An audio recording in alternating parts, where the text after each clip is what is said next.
everyone, this is Dr. Sana Khan, your biology expert and you're watching my channel NEET Biology Unplugged।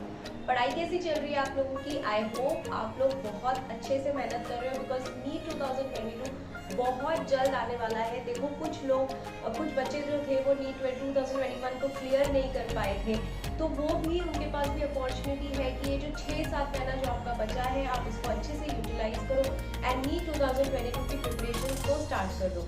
हमेशा एक बात याद रखना कि जो कोशिश करता है उसकी कभी हार नहीं होती है, ठीक है। So let's get started with today's lecture and today's lecture is going to be on the topic Kingdom Monera from the chapter Biological Classification। ये जो बायोलॉजिकल क्लासिफिकेशन है इसमें जो 5 किंगडम दिए हुए हैं, kingdom Monera, kingdom Protista, kingdom Fungi, kingdom Plantae and kingdom Animalia, these are very very important from your need perspective, ठीक है। जिसमें किंगडम मोनेरा के बारे में आज हम बात करेंगे। Kingdom Plantae and kingdom animalia के इंडिविजुअल चैप्टर्स है। सो किंगडम प्लांटे तो ऑलरेडी पूरा का पूरा चैप्टर अपलोडेड है यूट्यूब पे, अगर आपने नहीं देखा है तो आप प्लेलिस्ट पे जाके वहां पर सारे वीडियोस देख सकते हैं। और जो बचे हुए किंगडम्स है ओके, वो मैं अभी धीरे धीरे हम कवर करेंगे। सो आज हम बात करेंगे किंगडम मोनेरा की। किंगडम मोनेरा का जो वीडियो है इसको 2 पार्ट में डिवाइड किया हुआ है बिकॉज ये बहुत बड़ा हो रहा था, तो उसको इजी करने के लिए मैंने क्या किया है, उसको 2 पार्ट में डिवाइड किया हुआ है, ठीक है। सो आज देखते हैं कि आज के जो पार्ट में, आज के जो लेक्चर में किंगडम मोनेरा में हम क्या क्या पढ़ते हैं। सो किंगडम मोनेरा जैसे ही आपके दिमाग में आता है, जो फर्स्ट थिंग आपके दिमाग में आनी चाहिए वो है बैक्टीरिया। क्या आना चाहिए दिमाग में? बैक्टीरिया। बिकॉज किंगडम मोनेरा के जो सोल मेंबर्स है, द मोस्ट इंपॉर्टेंट जो मेंबर्स है वो होते हैं आपके बैक्टीरिया। अब बैक्टीरिया की बात कर ली, ठीक है, किंगडम मोनेरा में बैक्टीरिया होता है, तो आपको नहीं लगता है कि इसमें जो आपको जनरल कैरेक्टरिस्टिक रखनी है वो आपको bacteria which type of cell पढ़ा होता है ना, cell the unit of life में कौन सा टाइप ऑफ सेल है? प्रोकैरियोटिक सेल है या यूकैरियोटिक सेल है? यस, वो प्रोकैरियोटिक सेल है, करेक्ट। सो हम जब भी general characteristics of kingdom Monera पढ़ते हैं तो उसमें हम प्रोकैरियोटिक सेल्स की ही कैरेक्टरिस्टिक लिखते हैं, तो उसको कुछ अलग से याद करने की जरूरत नहीं होती है। So let's see what I have written from this part. So kingdom Monera में सबसे जो सोल मेंबर्स है, जैसे मैंने आपको कहा, वो बैक्टीरिया होते हैं and these are unicellular prokaryotic cell, ठीक है। प्रोकैरियोटिक सेल पे भी बहुत जल्दी वीडियो आने वाला है। It will be a totally diagrammatic based video, okay. I am going to start with a series जहां पर जितने भी आपके नीट में डायग्राम्स है वो उससे आपको कौन से एमसीक्यूज आ सकते हैं वो हम बात करेंगे, ठीक है। सो अब प्रोकैरियोट्स में जो सबसे इंपॉर्टेंट आपका क्या होता है? Nucleus, right. सो यहाँ पर they do not have a well defined nucleus. They do not have what? They do not have well defined nucleus. What does this mean? मतलब उनके न्यूक्लियस के आजू बाजू क्या मेम्ब्रेन होगी? नहीं होगी, राइट। सो इनके पास वेल डिफाइंड न्यूक्लियस नहीं है, मतलब इनके पास जो न्यूक्लियर मेम्ब्रेन है, जो हमारे न्यूक्लियस के पास है, जो यूकैरियोटिक सेल के पास है, वो इनके पास नहीं होती है।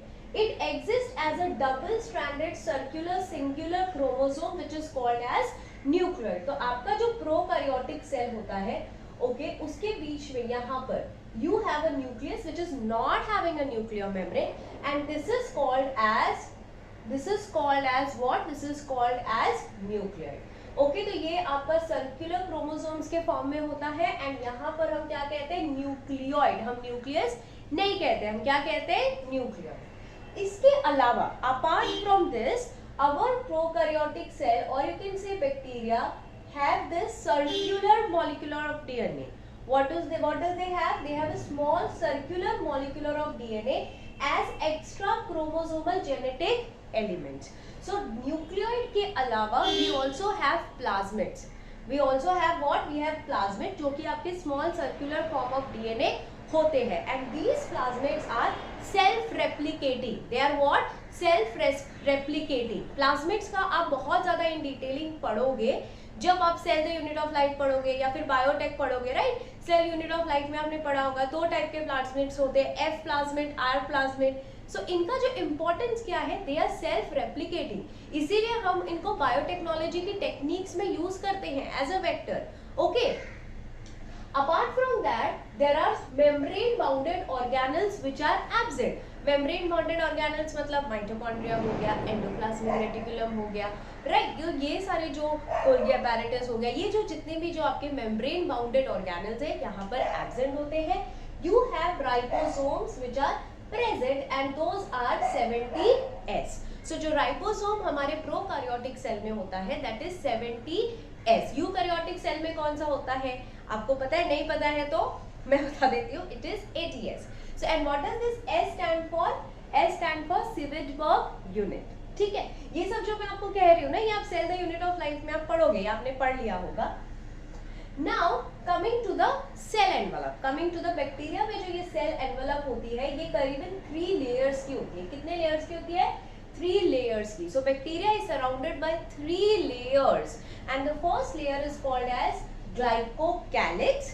Second is your cell wall and the third one is inner plasma membrane. So सबसे जो बाहर है glycocalyx है, मिडिल वाली सेल वॉल हो गई, अंदर वाली जो होगी that will be your cell या फिर आप उसको प्लाज्मा मेम्ब्रेन भी कह सकते हो. Now let us talk about each layer. जो glycocalyx है it's a slime layer. Okay ये यूजुअली लूज शीट जैसी होती है, चिपचिपी होती है, इट्स लाइक अ स्टिकी. तो ये जो लेयर होती है वो बैक्टीरिया को स्टिक करने के लिए काम आती है टू द सरफेस. ओके तो बैक्टीरिया जब हमारे सरफेस पे अटैच्ड होता है, so it's because of this glycocalyx layer, glycocalyx layer, because it's very slimy. Okay it's like a चिपचिपी लेयर होती है. So it could be either loose sheet और it could be a tougher one which would be called as capsule. ठीक है, अब जो cell wall होती है वो किसकी बनी होती है? Cell wall is made up of peptidoglycan and murein. किसकी बनी होती है? Peptidoglycan and murein. Now what is this peptidoglycan? Peptido क्या है? इसका मतलब आपके अमीनो एसिड्स. ग्लाइकिन क्या है? आपका कार्बोहाइड्रेट्स है, राइट. सो सेल वॉल जो होती है वो पेप्टिडोग्लाइकिन की बनी होती है. ये सब के बारे में, पेप्टिडोग्लाइकिन के बारे में इन डिटेल आगे भी पढ़ेंगे हम. ठीक है, बट यहाँ पर मैंने ये पॉजिटिव क्यों लिखा है एंड यहाँ पर मैंने नेगेटिव क्यों लिखा है? क्या आपने पढ़ा है कि बैक्टीरिया को हम 2 पार्ट्स में क्लासिफाई कर सकते हैं according to the strain which they take, right. So bacteria जो होते हैं they take, there are few bacterias which take up the stain. कौन सा stain? Crystal violet stain. So जो बैक्टीरिया क्रिस्टल वायलेट स्टेन को लेते हैं हम उनको ग्राम पॉजिटिव बैक्टीरिया कहते हैं, और जो ये स्टेन को नहीं लेते हैं उनको हम क्या कहते हैं? Gram negative bacteria. So according to the staining method bacteria are divided into 2, gram positive, gram negative. Positive one will take that color and that they will take that stain and they will change the color, and gram negative will not take up that stain. और ये किसने discover किया था? Yes, you remember ये किसने discover किया था? Staining method was discovered by, write it in the comment box and let me know. Okay, so तो पॉजिटिव बैक्टीरिया में the cell wall is made up of peptidoglycan and negative bacteria में it is made up of murin. Coming to the last membrane, that is cell membrane, it is made up of phospholipid bilayer. ठीक है, so phospholipid bilayer की बनी होती है ये. Now bacteria are present everywhere, हर जगह है. They are omnipresent. omnipresent मतलब हर जगह है. ठीक है, आपको वो वोल्केनोज में भी मिल जाएगा, आपको हॉट स्प्रिंग में भी मिल जाएगा, गर्म में भी मिल जाएगा, ठंडा में भी मिल जाएगा, हर जगह आपको मिल जाएगा. ठीक है, उसको हम क्या कहते हैं? That will be seeing in the following parts. Now reproduction की बात करें तो reproduction would be either asexual, binary fission, budding, rarely sexual reproduction by conjugation. Okay, so ये है आपके reproduction के type. See, this is the part that will be coming up in Archaebacteria in detail. ठीक है, because दो बार explain करने का कोई मतलब नहीं होता है, because जब हम Archaebacteria पढ़ेंगे, okay, not Archaebacteria, sorry, जब हम यू बैक्टीरिया पढ़ेंगे तब हम ये सारे पार्ट इन डिटेल करेंगे. ठीक है, कहाँ पर ये रिप्रोडक्शन कैसा होता है, नेचर कैसा होता है. लाइक नेचर में लिखा है autotrophs, heterotroph, parasitic, saprophytic. Autotroph मतलब कहीं ना कहीं you know that they do not depend on others. Heterotroph they depend on others. Autotroph में भी 2 पार्ट्स के होते हैं, एनऑक्सीजेनिक एंड ऑक्सीजेनिक. ठीक है, फिर आपका आता है parasitic and then saprophytic. Parasitic means they feed on the living host, right? So that is parasitic. Okay, then comes the saprophytic. So saprophytic, they live on the dead host. So these are the few terms which is going to come up in very much detail because जब हम you bacteria पढ़ेंगे तो हमको mode of जो ये है nourishment है उसको बहुत ज्यादा डिटेल में पढ़ना है, तो इसीलिए ये वाले वीडियो में मैंने ये पार्ट रिप्रोडक्शन एंड नेचर को इंक्लूड नहीं किया है. I will be including in the lecture 2 of kingdom Monera. So ये कुछ हो गई जनरल कैरेक्टरिस्टिक जो कहीं ना कहीं आपको पता थी बिकॉज आपने प्रोकैरियोटिक सेल को पढ़ा हुआ था. ठीक है, now coming to the classification. Okay, classification. तो firstly we are going to classify bacteria according to the shape. So according to the shape, it is divided into 4 types. The first one is Coccus, second one is Bacillus, third is Spirillum, and fourth is Vibrio. I don't know क्यों नहीं लिखा है. So fourth वाला क्या है आपका Vibrio. ठीक है, तो कौन से 4 टाइप्स के हैं? Coccus, Bacillus, Spirillum and Vibrio. So Coccus जो है उसका शेप क्या है? Spherical और ovoid. क्या शेप है उसका? गोल, spherical या फिर ovoid. और अगर वो एक स्फेरिकल में है, okay, it's present in single spherical form, then it is called as monococcus या फिर आप उसको माइक्रोकोकस भी कह सकते हो. अगर वो 2 है तो डिप्लोकोकस, 4 है तो टेट्राकोकस, एंड अगर लंबी चेन्स में है so it is called as streptococcus. Very very important, लंबी चेन्स में है सारे के सारे स्फेरिकल स्ट्रक्चर्स, तो that is called as Streptococcus.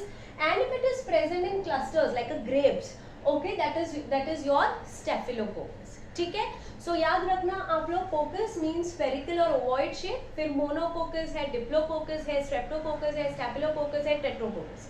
Okay, coming to the next one, that is bacillus. Bacillus is very like single rod like structure. Okay, और अगर वो इन केस जो बैसिलस है अगर वो चेन्स में होगा, ओके, सेम थिंग, अगर वो चेन्स में होगी then it will be called as streptobacillus. जैसे यहाँ पर आपका क्या है स्ट्रेप्टोकोकस, तो यहाँ पर हो जाएगा streptobacillus when the rods are arranged in the chains. Coming to the next one, that is spirillum. तो स्पाइरिलम में जो बैक्टीरिया होता है वो ऐसे कॉइल्ड होता है, okay, and these kind of bacteria are called as spirochetes. What are they called? Spirochetes. Human health and disease में सुना होगा आपने ये वर्ड, राइट? स्पाइरोजेट्स. एंड यहाँ पर example is Treponema palladium. Example क्या है यहाँ पर? Treponema palladium which is a positive agent for the disease syphilis. ठीक है, तो इसके पास फ्लैजेला होता है एट वन और बोथ द एंड्स, मतलब ये इसके पास आगे या फिर दोनों भी साइड में फ्लैजेला होता है for movement. We are going to come to the flagella. Okay, कहाँ पर फ्लैजेला होता है तो उसे क्या कहते हैं. ठीक है, coming to the last one, that is vibrio. So vibrio जो होता है वो कॉमा शेप का होता है. Example is Vibrio cholerae, which is a positive agent for the disease cholerae, and they have flagella at one end and are motile. So even they have a flagella at one end. Okay, so these are the 4 different types of bacteria according to the shape: Coccus, Bacillus, Spirillum and Vibrio. Shapes याद रखना है, examples याद रखना है, exams में आ सकता है. Now coming to the last part, that is locomotion. See, locomotion के you have flagella, right? And flagella is made up of protein called as flagellin. So it is made up of which protein? Flagellin. Flagella का structure भी पढ़ा होगा ना, hook, basal body and filament, right? आपने उसमें पढ़ा होगा. किस में पढ़ा होगा? Cell the unit of life में. Flagella, cilia का जो arrangement होता है, that is also very very important. So अगर ये flagella, okay, see this is a bacteria, अगर flagella एक है ऐसा at one side, that is called as monotrochus. क्या कहते हैं उसको? Monotrochus. And if the flagella is present on both the side, it is called as amphitrochus.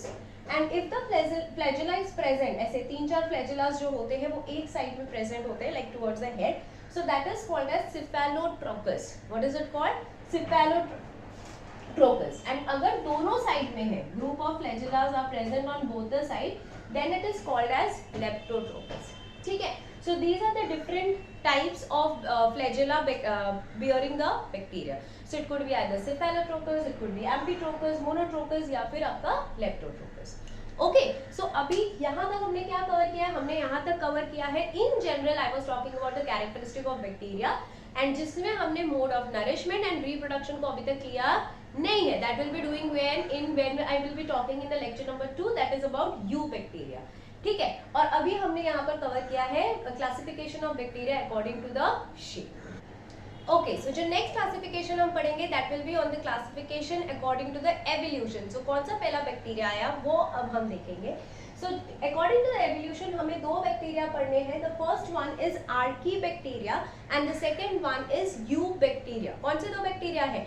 Archie bacteria, you bacteria. आज के लेक्चर में हम सिर्फ आर्की बैक्टीरिया पढ़ेंगे, यू बैक्टीरिया हम पढ़ेंगे लेक्चर नंबर 2 में. ठीक है. So archaebacteria are called as primitive prokaryotes. तो ये पहले के प्रोकार्योट्स है. Plus they are also called as living fossils. Now what does the living fossil means? Living fossil का मतलब होता है ये बैक्टीरिया आज भी वैसे ही है जैसे ये पहले एग्जिस्ट होते थे. ठीक है. सो ये जब आए थे जैसा उनका स्ट्रक्चर था वैसा ही उनका स्ट्रक्चर अभी भी है, उसमें कोई चेंजेस नहीं आया हुआ है. Plus they are found now also. तो उसका मतलब होता है living fossil. Then cell wall जो होती है इनकी मेडअप ऑफ होती है पेप्टिडोग्लाइकिन. किसकी बनी होती है? पेप्टिडोग्लाइकिन की. सो पेप्टाइड, ठीक है.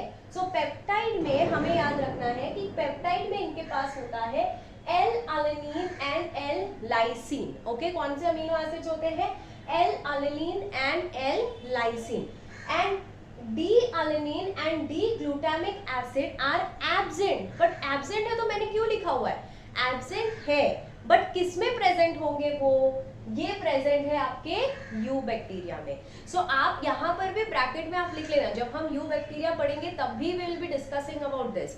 बट आपको डिफरेंशिएशन पता होना चाहिए कि यहाँ पर L-alanine एंड L-lysine प्रेजेंट है एंड डी जो D-alanine एंड D-glutamic एसिड है वो एब्सेंट है. तो आप L करके है ये याद रखना. ठीक है.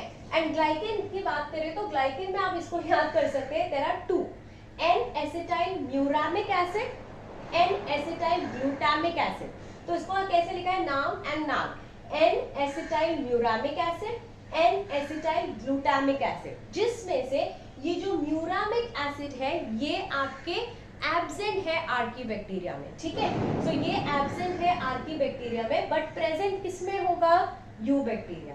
तो ये जो आपका सेल वॉल का जो स्ट्रक्चर है, ठीक है, यही एक्चुअली अलाउ करता है आपके आर्की बैक्टीरिया को to survive in extreme conditions. Because आगे हम वही पढ़ेंगे, आगे हम यही पढ़ेंगे कि जो आर्की बैक्टीरिया होता है they are able to survive in extreme condition. That is why they are also called as extremophiles. What are they called? They are also called as extremophiles. ठीक है. क्यों? क्योंकि वो एक्सट्रीम कंडीशन में survive करते हैं. क्यों कर पाते हैं? Because of this structure, because उनके जो सेल वॉल का जो कैरेक्टरिस्टिक स्ट्रक्चर है उसके वजह से they are able to survive. तो ये याद रखना, आपको एग्जाम में पूछ सकते हैं कि why archaebacteria are able to survive in extreme conditions? Because of the structure of their cell wall. ठीक है. और उसमें कौन सी चीज प्रेजेंट है, कौन सी चीज एब्सेंट है वो भी हमें याद रखना है. So now let us talk about the 3 most important extreme conditions. So अगर आपका जो बैक्टीरिया है वो हाई सैलिनिटीज को विथस्टैंड कर सकता है, if it can survive in high saline condition, those are called as halophils. What are they called? They are called as halophils and examples is Halococcus and Halobacterium. Example क्या है? Halococcus and Halobacterium. अब ये जो हेलोफिल्स है ये कौन से type of bacteria होते हैं? ये होते हैं कीमो हेटेरोट्रोफिक. आ गए ये सारे मोड ऑफ नरिशमेंट. थोड़े थोड़े यहाँ पर पढ़ेंगे, बाकी फिर से इन डिटेल करेंगे यू बैक्टीरिया में. सो ये कीमो हेटेरोट्रोफिक है, मतलब ये इन प्रेजेंस ऑफ लाइट ये लोग क्या करते हैं, लाइट को, जब लाइट होती है तो लाइट को ऐसे कैप्चर कर लेते हैं, वो लाइट की मदद से एटीपी प्रोड्यूस करते हैं. बट एटीपी जो होती है उनकी वो प्रोडक्शन ऑफ फूड के लिए काम नहीं आती है. ठीक है. प्रोडक्शन ऑफ फूड के लिए काम नहीं आती है. So they are heterotrophic, they are depending on others. Okay, so they are called as chemoheterotrophic. Coming to the next part, that is extreme temperature. So जो extreme temperature में survive कर रहा है, मतलब बहुत hot spring वैसे type में, तो उसको कहते हैं हम thermophils. Okay, extreme temperature and acidic condition. ठीक है, इसलिए उनको हम कहते हैं thermoacidophils. So these are the bacteria which can survive in extreme temperature and acidic condition. तो उसको हम क्या कहेंगे? We are going to call it as thermoacidophil. तो ये लोग क्या करते हैं? They are going to oxidize the sulfur which is present in hot spring. So hot spring में जो सल्फर होता है उसको ऑक्सीडाइज करेंगे into sulfuric acid. फिर ये जो रिएक्शन में जो एनर्जी लिबरेट होगी उसको they are going to use to make the food. ठीक है. Once again मैं रिपीट, हॉट स्प्रिंग में क्या होता है? गैसेस होते हैं, तो वो गैसेस को ऑक्सीडाइज करते हैं, लाइक सल्फर को ऑक्सीडाइज करते हैं इनटू सल्फ्यूरिक एसिड. फिर जो एटीपी निकलती है they use it to prepare the food. Now coming to the last one, that is methanogenic bacteria. So methanogenic bacteria वो बैक्टीरिया होते हैं जो आपको मिलेंगे in the gut of ruminants, जैसे कि काउज हो गया, बफेलोज हो गया, उनके बॉडी में आपको ये बैक्टीरिया मिलेंगे. ओके, जैसे कि आपके examples like methanococcus. Okay, methanococcus bacterium. So अब ये क्या करते हैं, इनका काम क्या है? मिथेनोजेनिक मतलब कुछ तो related to the methane, right? So they are going to produce methane in biogas plant. So they are very helpful in production of methane in biogas plant, and they are called as again chemoautotrophs. What does this mean? So ये लोग क्या करेंगे, जो डंक produce होता है, okay, जो animals में डंक प्रोड्यूस होता है उसमें से क्या रिलीज होता है? Methane gas. Okay, so dung produced by animal is used for production of methane gas as they do fermentation of cellulose present in the gut. तो ये लोग क्या करते हैं, जो डंक होता है, ओके, जो काउस के अंदर जो डंक होता है उसे मीथेन गैस प्रोड्यूस करने के लिए काम आते हैं. Why? Because they do fermentation, because they eat leaves, they eat raw leaves, and raw leaves have what? They have cellulose. So वहां से बनता है उनका डंक, उससे रिलीज होता है methane gas which they, that is why they are called as methanogenic bacteria. So कौन से 3 बैक्टीरिया है? प्लीज याद रखो. हैलोफिल्स जो एक्सट्रीम सलाइन कंडीशंस में आपको मिलेंगे.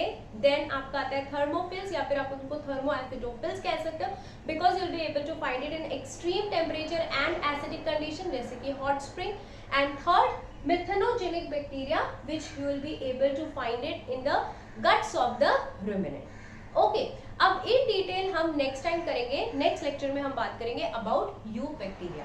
तो the most important part of this lecture, से बोलते हैं ना characteristics of this lecture was वो 4 classification of the shape. And ये सिर्फ टर्म्स भी अगर आपको पता है कि थर्मोफिल्स, थर्मोएसिडोफिल्स क्या होते हैं, देन हैलोफिल्स क्या होते हैं, that's more than enough for this lecture. ठीक है, बिकॉज अगले लेक्चर में जब हम यू बैक्टीरिया पढ़ेंगे तो हम ये जो वर्ड्स है ना, कीमोऑटोट्रॉफ्स, कीमोहेटेरोट्रॉफ्स, फोटोऑटोट्रॉफ्स एंड ऑक्सीजेनिक, ये सारे वर्ड्स को इन डिटेल बहुत अच्छे से समझने की कोशिश करेंगे. ठीक है, so if you have like the video, so please subscribe to my channel and share it as much as you can. I'll soon meet up with the next video, that is lecture number 2 on the kingdom Molera. Till then, bye everybody, take care, bye.